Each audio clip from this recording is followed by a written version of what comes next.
جناب اسپیکر، اسی طریقے سے 1000 ارب روپے کی سبسڈی دینے کے باوجود تقریباً سال کا 500 سے 600 ارب روپے کی بجلی چوری ہوتی ہے. 500 سے 600 ارب روپے کی بجلی چوری ہوتی ہے. میں گھڑی کی چوری کی بات نہیں کر رہا، بجلی کی چوری کی بات کر رہا ہوں. اور جناب اسپیکر، اسی طریقے سے گیس کا گردشی قرضہ وہ 2900 ارب روپے پہ پہنچ گیا ہے. 2900 ارب روپے پہ، اور اس کی وجہ مہنگی LNG اور گیس چوری اور گیس کی ڈسٹریبیوشن کا نظام. تفصیل میں نہیں جا رہا.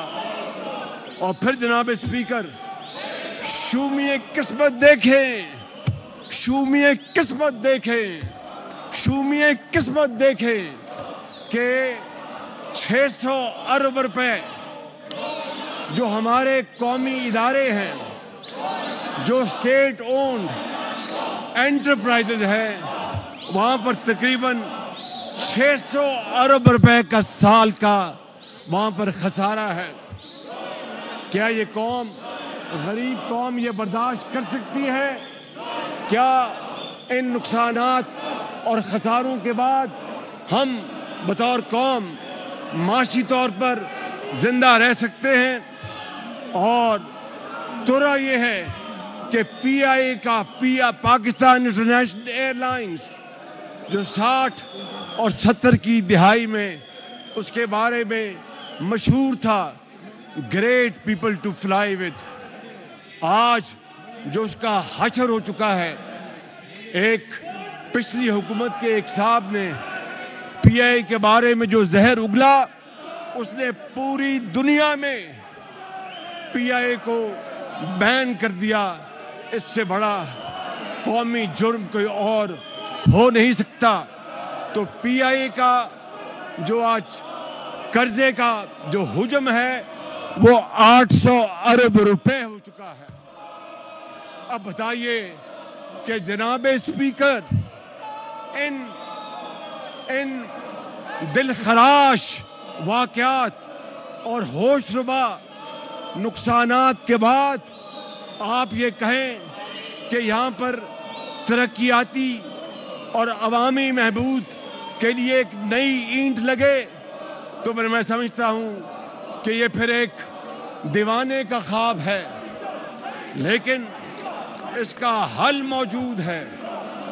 اس کی طرف میں جناب اسپیکر ابھی آپ کی خدمت میں عرض کروں گا کہ بجلی چوری اور ٹیکس چوری قوم کا زندگی اور موت کا مسئلہ ہے.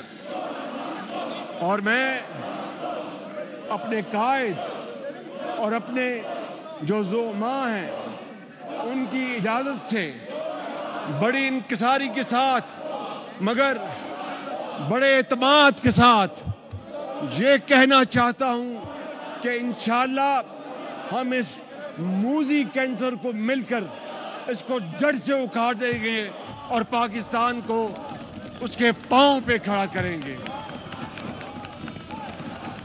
مشکل ضرور ہے، لیکن nothing is impossible if there is a will to do. It's a long journey, thorny journey, full of hurdles, but those nations who surmounted these huge obstacles, they became again one of the most growing nations around the world. چین، Japan, Germany اس کی شاندار مثالیں ہیں. ملیا meat ہو گئے جنگ دوئم میں، مگر انہوں نے اپنی شکست کو محنت اور امانت میں بدلا، اور آج وہ اوج ثریا سے بات کر رہے ہیں. جناب اسپیکر، میں یہ کہنا چاہتا تھا کہ اس بجلی چوری، گیس چوری کا سارا بوجھ غریب آدمی اٹھاتا ہے، یتیم اٹھاتا ہے، بے روزگار اٹھاتا ہے، ایک بیوہ اٹھاتی ہے، ایک برتن صاف کرنے رزق حلال کمانے والی ایک عورت وہ اٹھاتی ہے، اور غریب آدمی یہ کہنے پر مجبور ہے مٹی کی محبت میں ہم آشفتہ سروں نے، مٹی کی محبت میں ہم آشفتہ سروں نے وہ قرض اتارے ہیں جو واجب بھی نہیں تھے۔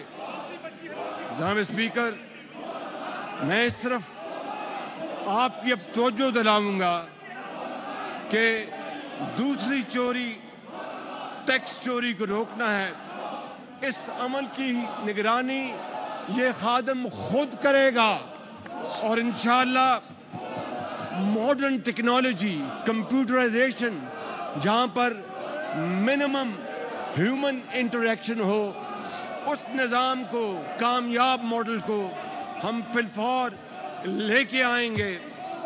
اور جناب اسپیکر، یہ جو میں نے مسائل بتائے ہیں اور جو ان کا حل کرنے کا جو عزم کا اظہار کیا ہے ان تمام لیڈران کرام نے، اس کے نتیجے میں انشاءاللہ مہنگائی میں بھی کمی آئے گی اور روزگار بھی بڑھے گا، ترقی ہوگی، ملک خوشحال ہوگا، قرضوں سے آہستہ آہستہ نجات ملتی جائے گی، اور اس کے لیے میں اور میرے ساتھی اپنی جانیں لڑا دیں گے، کسی چیز کو خاتمے نہیں لائیں گے جناب اسپیکر۔